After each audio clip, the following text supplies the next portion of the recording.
Good morning and welcome back to Morning Movie News. I hope you all had a wonderful holiday, and I'm happy to say we're going to kick off 2015 with another giveaway from our friends at Dolby Atmos. The movie this time, Teenage Mutant Ninja Turtles, and I have 2 Blu-ray copies to give away, courtesy again of Dolby Atmos. Now, this is a movie I enjoyed. It's a film you can have fun with, and I think that's something that the filmmakers have been very smart with throughout the campaign for this movie. For instance, you might recall AMC Stubbs members got turtle masks, Ninja Turtle masks to have for the movie. Some of us chose to wear it during the movie, as did I. I also wore it for my review, and it created a very fond memory because I remember that one BTT viewer told me that her little cousin or a small child that she knew walked by and happened to glance at the screen and saw me wearing my Ninja Turtle mask and wondered if I was a superhero, and that totally made my day. And I think Teenage Mutant Ninja Turtles is a movie that is a fun film again that makes a lot of people's day. So if you would like to own a copy, again, the rules are you have to tweet me your 1-sentence review of the film, and you have until the end of the day this Wednesday to do so. So you have to tweet at Grace Randolph and include the hashtag Dolby Atmos so they can see it as well. Now I will pick the winner and announce it right here on Morning Movie News. And of course, the reason Dolby Atmos is giving away the Teenage Mutant Ninja Turtles Blu-ray is because the film features Dolby Atmos sound technology, as does the Blu-ray. And even if you don't have a Dolby Atmos system, it still will sound better on your sound system that you do have. All right, so let's move on to today's 3 stories. Now, one that surfaced kind of, in a roundabout way over the holiday was the origin that we're going to be getting for Ultron and the Vision in the upcoming Avengers Age of Ultron. Now, this is a bit of a spoiler, so if you want to go into this movie totally clean, and boy, are you going to be surprised, by the way, you might want to skip ahead to the next story. Now, for some time, we have, I think, accurately guessed, and you're about to find out that we were correct, that Tony Stark was going to be taking the lead on creating Ultron. But what I guessed, and what many of you guessed, was that, he was going to be kind of taking over Hank Pym's work, commandeering it, as Tony Stark so often does. He takes things over and leads the way, and perhaps that hubris would be part of his emotional arc in the film.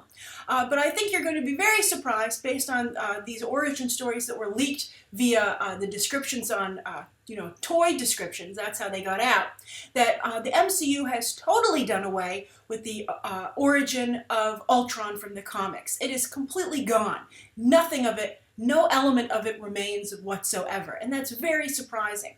Now, I think Kevin Feige might argue that he is streamlining the Marvel Cinematic Universe. He is utilizing characters that already exist and plot lines that already exist to try and make it a little more palatable to your mainstream moviegoer who doesn't read the comics, and even if they've started now, they certainly aren't familiar with Ultron's origin story from a while back, although it was recently revisited, of course, in Avengers Earth's Mightiest Heroes, the animated series.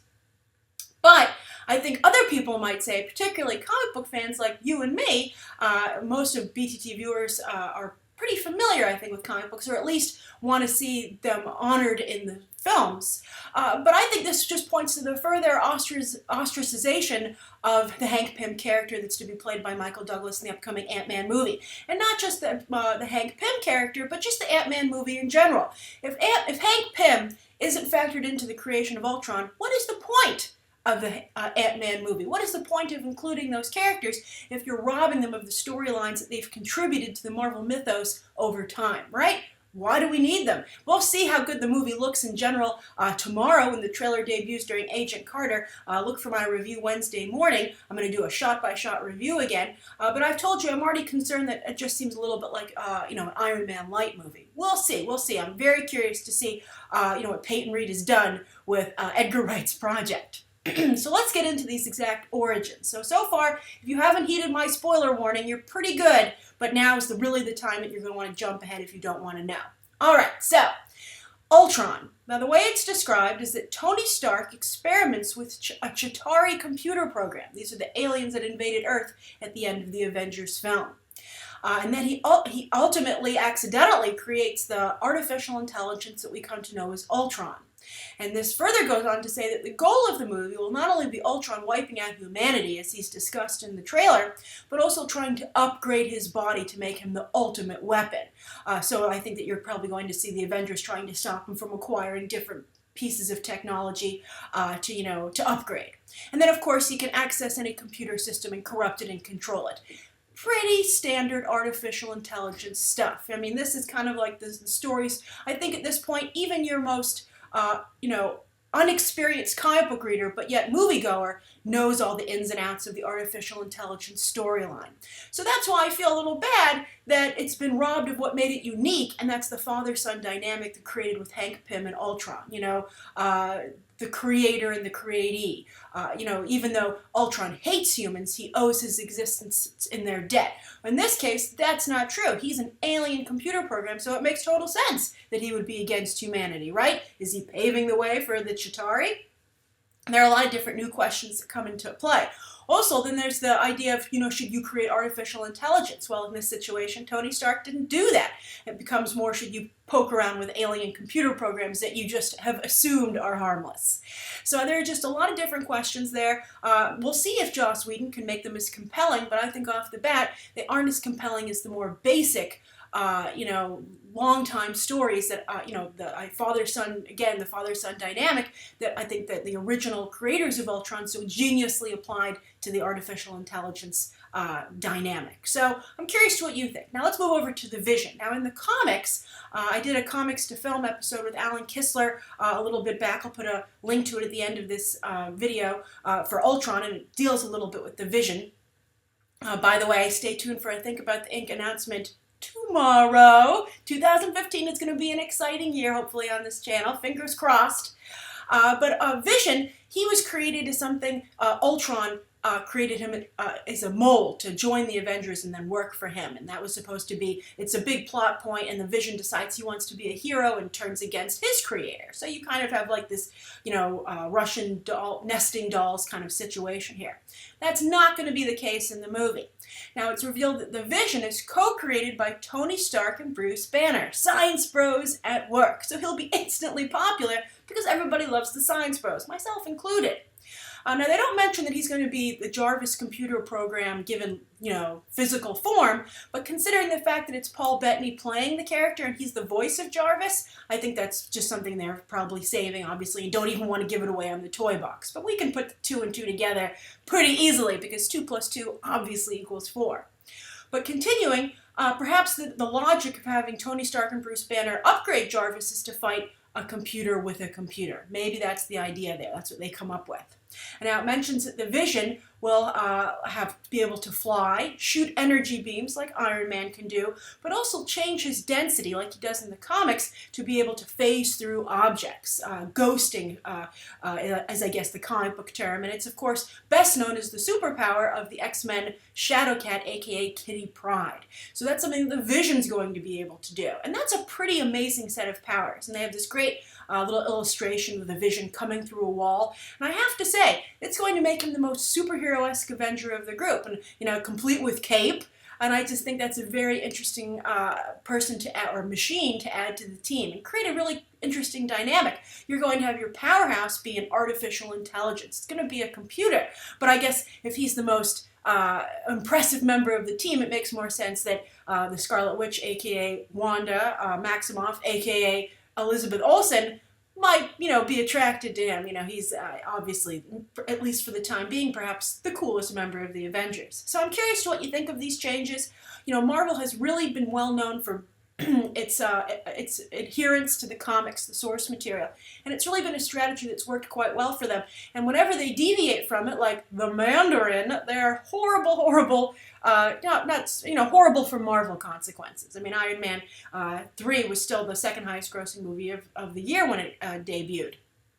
So obviously, people still see these movies, but the fan reaction was not great. So I'm curious to see how people will react to this. I mean, because I think that the Ultron story, again, it wasn't even like you can say, well, you know, at least with Mandarin, people could counter, and I did as well. Not particularly a beloved villain. I felt that it was wrong to get rid of his ethnicity, I think because obviously they didn't want to upset the Chinese movie-going audience, which, again, contributed quite a bit of money to Iron Man 3. But still, you know, I don't think, you know, the Mandarin is any great loss. Everyone's like, oh, I was looking forward to seeing the Mandarin on screen. But I think that Ultron, I think we can all unanimously agree that the Ultron Vision storyline and they're tied into each other, is a very good storyline. And to get rid of it is a really weird choice to me. And so we'll see if what Joss Whedon has come up with here warrants erasing that really great, again, piece of history. And also, we'll see where this leaves the Ant-Man movie, which, again, I'm very concerned about because I'm seeing less and less reasons for it to exist. I mean, it's not even factored at all into Phase 3, right?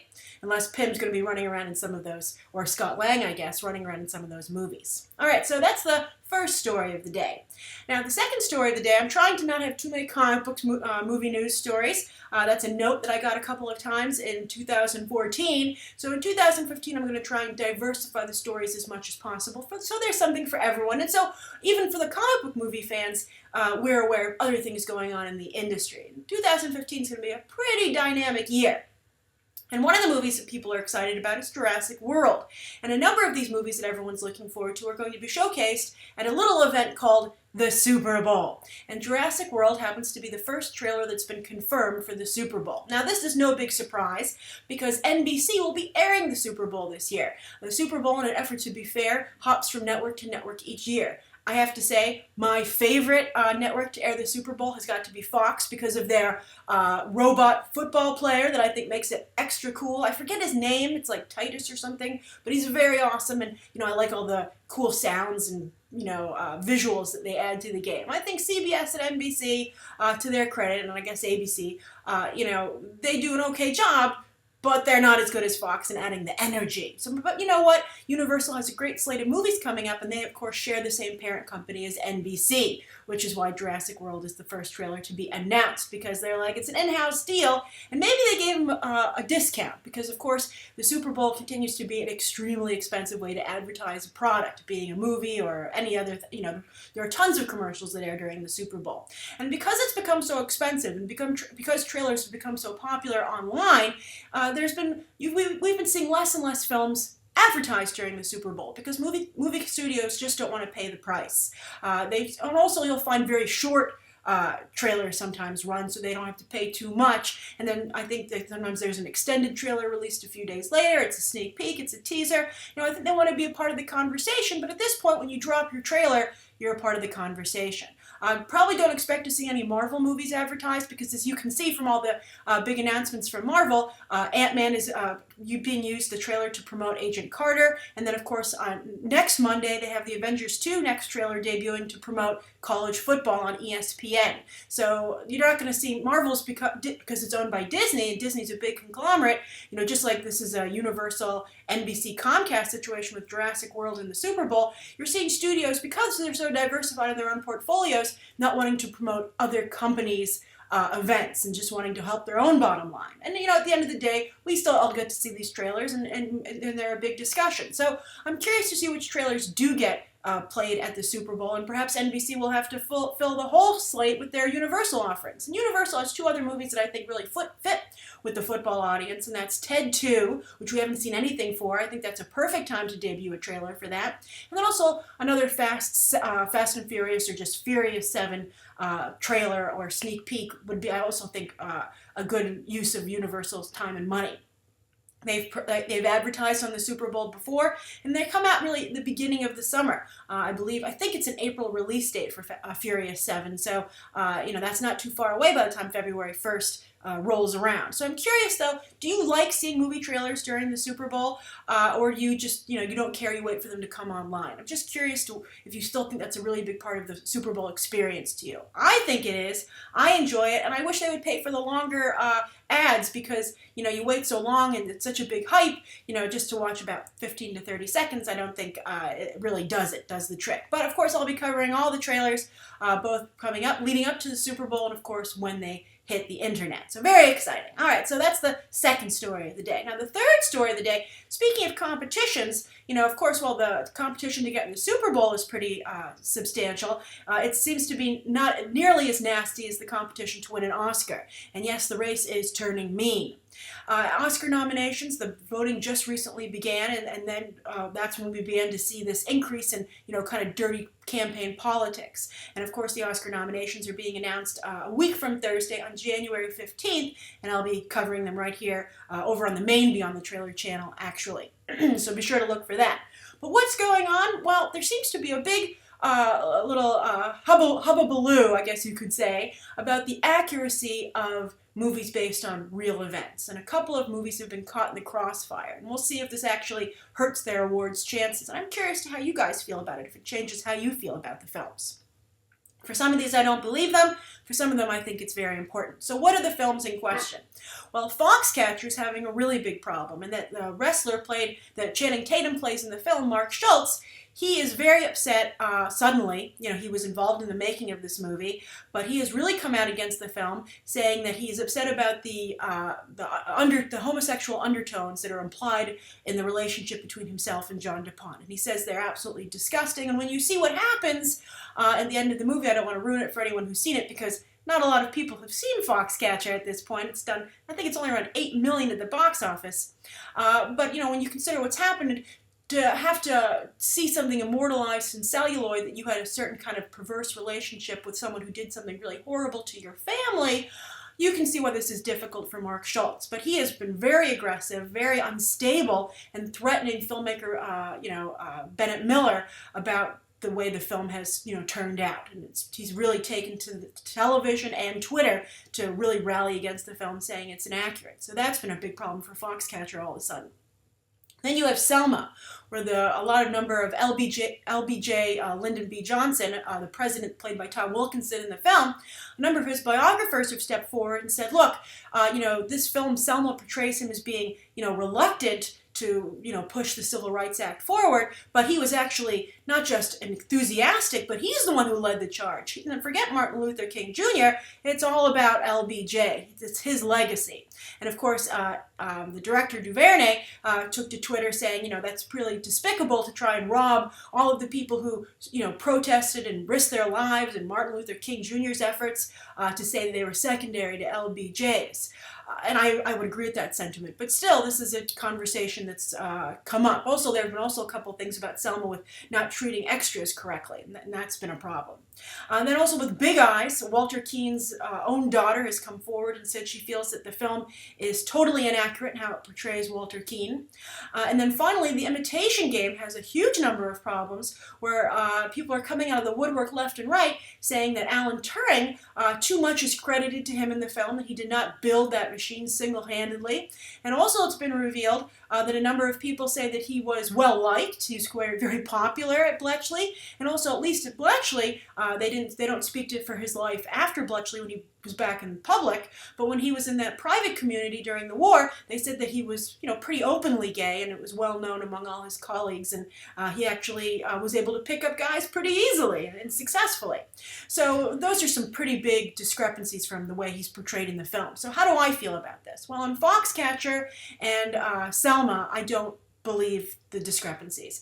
I feel that Mark Schultz, as I said, this is a very difficult thing for him to look at, and I think that that might be, and also I think if you watch the movie, you can get a little bit of an idea of the kind of person Mark Schultz is, and he is such a person. That's why John DuPont was able to so easily manipulate him and take advantage of him. So I sympathize with him, but I think that this is more of a reaction to him seeing this, and it's just, I would imagine, very painful to watch.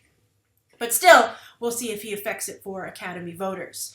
Then with Selma, I think it's really, LBJ, of course, had to be a participant to get the Civil Rights Act passed, but I think to say that he spearheaded it is a step too far. Even if they feel his efforts were substantial, at the very least, they can't be more than 50%, considering what happened at Selma with the protests, Bloody Sunday. To try and downplay that at all is, I think, really not a good move on the LBJ biographers' part, and could potentially backfire on them.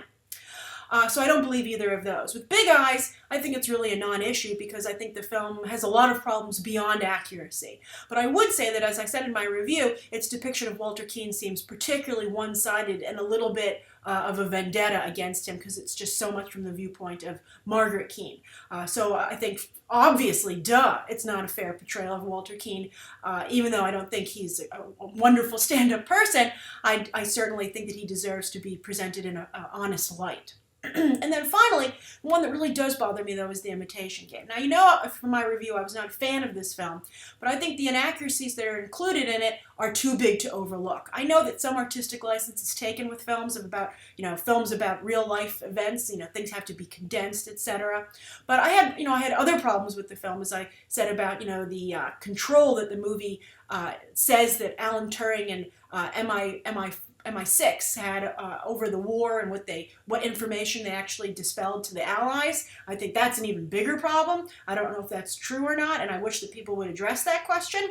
But I think that Alan Turing is presented kind of by way of Sheldon Cooper from The Big Bang Theory meets, Benedict Cumberbatch's most famous character, Sherlock. And I think that, that was a very clear and bold choice to make with the character. And I think that the fact that he apparently was not that way at all is really misleading, and to also credit him with single-handedly building the Enigma machine when apparently it's being said that he had a lot of assistance is, I think, not appropriate. Also, it was said, it was revealed that he never even named the machine Christopher. If you've seen the film, that's a huge point in the movie, and that's something that was just made to try, and the screenwriter has admitted that he made it up to drive home the importance of that person to Alan Turing. But that's a big thing to make up. So I have very big problems with that, and that, to me, but I wouldn't even be voting for The Imitation Game anyway, because it was such a by-the-numbers biography. So that's my thoughts on this, but I'm very curious, how strongly do you feel about accuracy when it comes to films about real-life events? And did any of this new information change how you feel about any of these movies? All right, thank you so much for tuning in. I'm so glad to be back. I was really, it meant a lot to me that a number of you expressed missing this as part of your daily routine. That did not go unnoticed. I did respond to a few people, but I didn't get to respond to everyone. And a number of people requested also in 2014 for a podcast version of this show. And I just want you to know that I am very actively working on that, and there will be an announcement later this month which involves that. All right, so thank you so much for tuning in. Write down below what you think of today's top 3 stories. Be sure to enter that Twitter challenge for a blue copy of the Teenage Mutant Ninja Turtles Blu-ray, and any questions that you would like to see answered tomorrow or in an episode in the near future. All right, thanks so much for watching. Bye.